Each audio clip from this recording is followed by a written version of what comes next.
Na aula de hoje, nós trataremos do capítulo 17. O capítulo 17 tem como título A Construção da Democracia. Esse capítulo se encontra no seu livro didático, na página 226. Os principais objetivos que nós vamos perseguir no estudo deste capítulo serão relacionar poder e força, identificar a formação do Estado moderno, compreender a legitimação do poder, caracterizar o poder democrático, comparar os aspectos formal e substancial do regime democrático, examinar o conceito de cidadania, distinguir as áreas do exercício democrático, diferenciar totalitarismo e autoritarismo, investigar o conceito de banalidade do mal, analisar os conceitos de Estado e religião, entender o conceito de fundamentalismo religioso, comparar os tipos de extremismo religioso e distinguir civilização de barbárie. Serão estes os principais objetivos que perseguiremos quando estudarmos agora o capítulo 17, a construção da democracia. Item 1, página 227, capítulo 17. A filosofia política. Nós vamos começar analisando o conceito de política. Quando nós conversamos no nosso dia a dia com as pessoas, nós usamos a palavra política em vários sentidos. Por exemplo, alguém muito intransigente pode ser aconselhado a ser mais político. Nos referimos também à política quando falamos a política da empresa tal, ou a política da escola, ou a política da igreja. Aqui nesse contexto, o conceito política ele vai expressar a estrutura de poder interno dessas instituições. Existe também um sentido negativo ou pejorativo de política, quando pessoas desencantadas devido às inúmeras denúncias de corrupção e violência associam indevidamente política à politicagem, que seria aquela falsa política onde predominam os interesses particulares sobre os interesses coletivos. Mas afinal, de que trata a política? A política, ela poderia ser definida como a arte de governar, de gerir os destinos da cidade. Explicar o que é política é um problema que nós diríamos um problema filosófico. Se nós analisarmos a história da filosofia, veremos que esta definição ela muda ao longo da história, ganhando aspectos, nuances, as mais diferentes conforme o contexto histórico. Assim, como variam as expectativas a respeito de como deve ser a ação do político. Então, múltiplos são os caminhos, se quisermos assim estabelecer a relação entre política e poder, entre poder e força e violência, entre autoridade, coerção, persuasão, entre Estado e governo, etc. Portanto, é complicado tratar de política num aspecto geral. É preciso delimitar as áreas de discussão. O que nós vamos tratar? Desse modo, podemos entender a política como luta pelo poder, a conquista, a manutenção e a expansão do poder. Ou podemos refletir sobre as instituições políticas por meio das quais o poder é exercido? E também podemos indagar sobre a origem, a natureza, a significação do poder. Esse último aspecto sugere questões como: qual o fundamento do poder? Qual a sua legitimidade? É necessário que alguns mandem e outros obedeçam? O que torna viável o poder de um sobre o outro? Qual o critério da autoridade? Então, nós vemos que aqui existem vários questionamentos que precisam ser analisados, refletidos, e é isso que a filosofia faz quando trata do tema filosofia política. E como nós estamos vivendo em um regime que se diz democrático, nada mais importante do que entendermos como que se construiu, como que se elaborou e o que pressupõe democracia quando usamos este conceito. Que tipo de organização social estamos pretendendo? Que tipo de relação de poder nós pretendemos estabelecer? Então, nós vamos abordar algumas dessas questões levantadas no estudo desse capítulo, à medida em que tratarmos dos problemas com que se ocupa o filósofo, então, no decorrer da história. Como é que esses filósofos analisaram as relações de poder na construção de um Estado e, no nosso caso, o Estado democrático. Item 2: poder e força. A política, conforme nós vimos, ela vai tratar das relações de poder. Mas como é que nós poderíamos definir então poder? Poder é a capacidade ou a possibilidade de agir, de produzir efeitos desejados sobre indivíduos ou grupos humanos. Então, tem dois polos: aquele que exerce o poder e aquele sobre o qual o poder é exercido. Ou seja, o poder é uma relação de poder. Para que alguém exerça o poder, então é preciso que ele tenha força. Mas como que seria força? Força seria um instrumento para o exercício do poder. Mas quando nós falamos em força, geralmente o que vem na nossa mente é a força física, a coerção, a violência. Mas na verdade, quando nós estamos falando em democracia, força seria outra coisa. Força seria a capacidade de convencimento. Assim diz o filósofo francês Gérard Lebrun. Se numa democracia um partido tem peso político, é porque tem força para mobilizar um certo número de eleitores. Se um sindicato tem peso político, é porque tem força para deflagrar uma greve. Assim, força não significa necessariamente a posse de meios violentos de coerção, mas de meios que me permitam influir no comportamento de outra pessoa. A força não é sempre, ou melhor, é rarissimamente, um revólver apontado para alguém. Pode ser o charme de um ser amado, quando me extorque algumas decisões. Uma relação amorosa é, antes de mais nada, uma relação de poder, de força. Conferir as ligações perigosas de Laclos.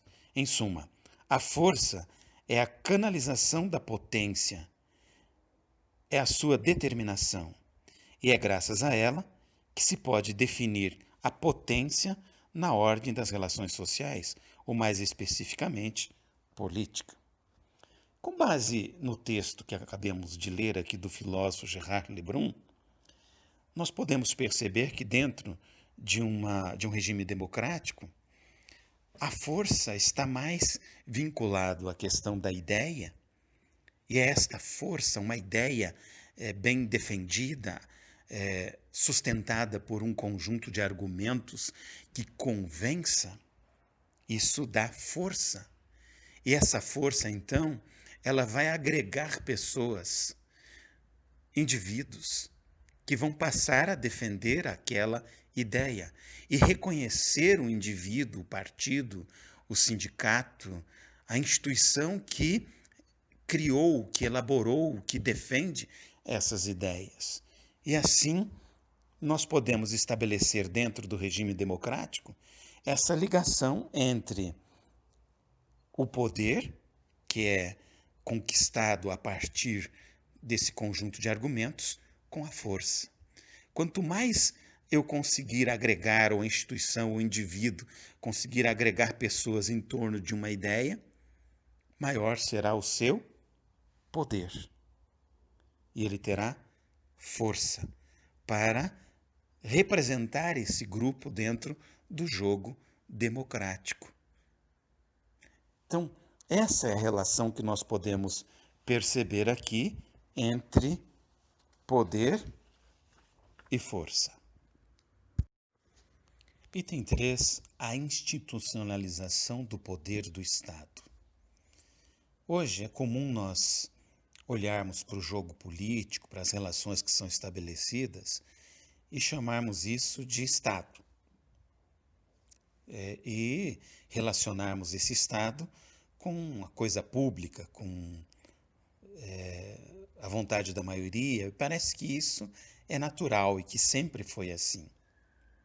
No entanto, quando nós voltamos nossos olhos para a história, nós vamos perceber que esse Estado, como nós conhecemos hoje, ele é bastante recente. A humanidade teve outras formas de organização do poder bem diferente das que nós encontramos na atualidade. Lá no século XVI, um filósofo italiano chamado Nicolau Maquiavel foi um dos intelectuais, um dos pensadores que começou a atribuir o conceito e o significado de Estado com uma visão um pouco mais ampliada, né? Atribuindo ao termo significados específicos de condições de posse permanente e exclusiva de um território e o comando sobre seus respectivos habitantes, entendendo o Estado como esta instituição que coordenaria ou regularia as relações que ocorreriam dentro de um território específico. A nova forma de compreender indicava uma mudança fundamental assim no conceito de política. Porque se nós olharmos para o mundo medieval, o poder do rei era até certo ponto nominal e simbólico, porque no feudalismo ou no período medieval havia uma fragmentação. Existiam muitos feudos. Eles até reconheciam o poder do rei, mas cada feudo desse funcionava de forma independente, com suas próprias leis, com suas próprias regras. E, diante de uma ameaça externa, então esses diversos feudos muitas vezes se uniam em torno da figura desse rei, que era uma figura simbólica, que significava a unidade de um grupo, e fazia o enfrentamento, então, deste inimigo. Agora, chegando na modernidade, esta compreensão de Estado, essa mudança, não é uma mera mudança conceitual. Ela reflete toda uma compreensão diferente de humanidade, de vida, de configuração. Não mais aquela fragmentação que existia lá no período medieval. Na realidade, essa fragmentação, ela tem todo um contexto histórico. De repente, o professor de história trabalhará com vocês de uma forma mais aprofundada, mais detalhada. Mas o importante aqui é entender que uma classe, que foi a classe burguesa, para atender os seus interesses, era necessário pôr fim a esta fragmentação, onde cada feudo tinha sua unidade de medida, sua moeda, suas leis, suas taxas. E isso dificultava a prática do comércio. Como essa classe burguesa, no final do período medieval, ela começa a se enriquecer, ela busca fortalecer essa figura do rei para criar uma unidade, criando então os estados nacionais, formando aquelas monarquias nacionais. Entendido então como a posse de um território sobre o qual se criaria então leis, recolheria os impostos, montaria-se um exército nacional e unificaria então pesos, medidas, regras, e isso facilitaria o comércio. Por isso, a classe burguesa, ela tinha interesse que esses estados se consolidassem. E ela passa então a financiar este processo de unificação. Então, na transição para o Estado moderno, irão ocorrer diversas lutas, porque a classe nobreza e clero, que eram as privilegiadas com esta fragmentação do poder, onde eles exerciam poder sobre determinados territórios, eles não vão aceitar passivamente essa unificação de poder. Então, os séculos 16 e 17, eles serão séculos de intensas lutas religiosas e políticas neste processo de superação daquilo que ficou conhecido como Antigo Regime. Essas lutas abriram caminho, então, para fundamentar. Laicidade do Estado significa uma separação entre o poder político e o poder religioso, onde o interesse do poder político é proporcionar à população um bem-estar aqui e agora, e não entrando em questões de fé. De acordo com o filósofo e sociólogo alemão Max Weber, o Estado moderno é reconhecido por dois elementos, que seria o aparato administrativo para a prestação desse serviço público e o monopólio legítimo da força. Desse modo, retirava-se de indivíduos ou grupos o papel de fazer justiça com as próprias mãos, o que representou, então, um avanço em relação à civilidade, né?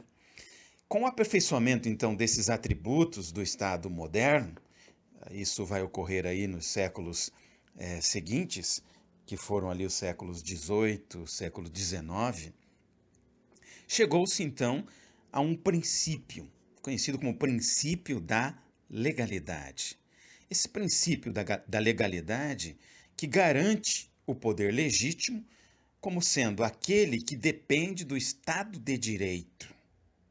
Conceito este, segundo o qual todo julgamento só pode ser feito por leis estabelecidas. Sendo assim, não há crime nem pena sem prévia definição legal. Esse princípio foi de grande importância no confronto, no arbítrio de governos absolutos ali durante o século XVIII. A institucionalização do poder, então, caminha por todo este processo onde as instituições é que representarão e que existirão independentemente das vontades individuais. Não será mais a vontade do rei, a vontade do bispo, a vontade do papa, que irá legislar, mas será a lei estabelecida que vai se sobrepor a todos os indivíduos. E isso será então aquilo que nós chamamos ali de Estado de Direito. Na nossa Constituição, tem um artigo, o artigo 5º, inciso 2º, que diz o seguinte: o Estado de Direito, né, ele faz parte da Constituição. Ninguém será obrigado a fazer ou deixar de fazer alguma coisa, senão em virtude da lei. Então, esse seria o processo que culminou então com a institucionalização do poder, ok? Então, agora vamos partir para as nossas atividades, fazendo-as e assim fixando o conteúdo que expusemos agora, ok? Bom trabalho a todos.